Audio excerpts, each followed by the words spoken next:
best ways to get a healthy glow. Next. Blame taxes. Although we don't have beach weather around here in the Windy City, a lot of people traveling to sunny locations, so we want to talk skin protection with Dr. Brooke Jackson. Thank you for being with us. She's a dermatologist and she's with the Skin Wellness Center of Chicago. First off, tell people, is there such a thing as a safe tan? There is no such thing as a safe tan unless it comes from a bottle or unless it's being sprayed onto you. Wow. All right. Well, since we have many, many bottles before us, there are great alternatives now for that fake tan out of a bottle. Tell us about some of the products on the market now. Sure. Years ago, people who used self-tanners used to be very orange, but the products have gotten so much better over the years. These are all products that you can get in the drugstore. They're about $8 to $10. The trick to applying them is to make sure you exfoliate prior to applying them so that you get a nice smooth coverage.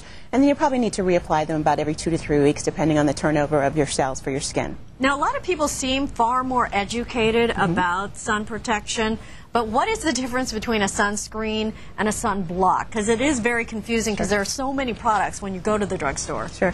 If you think about the windows in your house, a sunscreen is almost like pulling down the screen. So it's going to filter and still allow some of the sun's rays to come through. So it filters about 89% of the sun's rays. Sunblocks are more protective, usually have physical containing ingredients such as titanium dioxide, and they usually filter about 98%.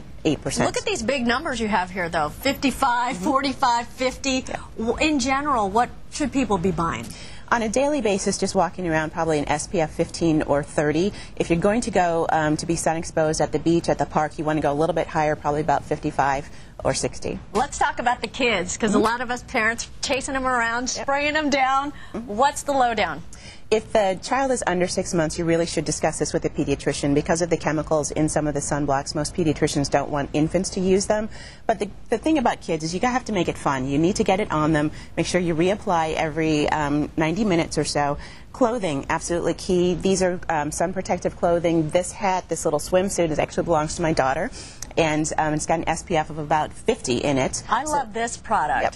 Tell us about this. Yeah, this is a brand new product. They're little stickers that you put on the skin of the child, and it turns colors when the child is beginning to have too much sun exposure. So that's just another reminder to make sure that to put more sunblock on. And then, or go inside. Exactly. You shouldn't go through two cycles of the stickers. Exactly. People forget their lips. Absolutely. Sunburns on the lips, particularly with men, because women wear lipstick, but men tend not to. Right. Must make sure that you have some chapstick. Aveeno, these are great products that you can keep in your pocket or in your beach bag. And lastly, people go outside to get vitamin D from the sun, but there are other sources. Correct. The vitamin D exposure that you need for sun exposure for vitamin D synthesis is about 2 to 5 minutes. After that, it's not absorbed. So make sure you drink your milk, take a vitamin D supplement, but the rumor about staying out in the sun too long to get vitamin D is not worthy. False. Correct. Not true. So be safe. Thank you, Absolutely. Dr. Jackson, for being with us. Thanks for having me. Pat, back to you. Okay, it's 10 to 9 right now.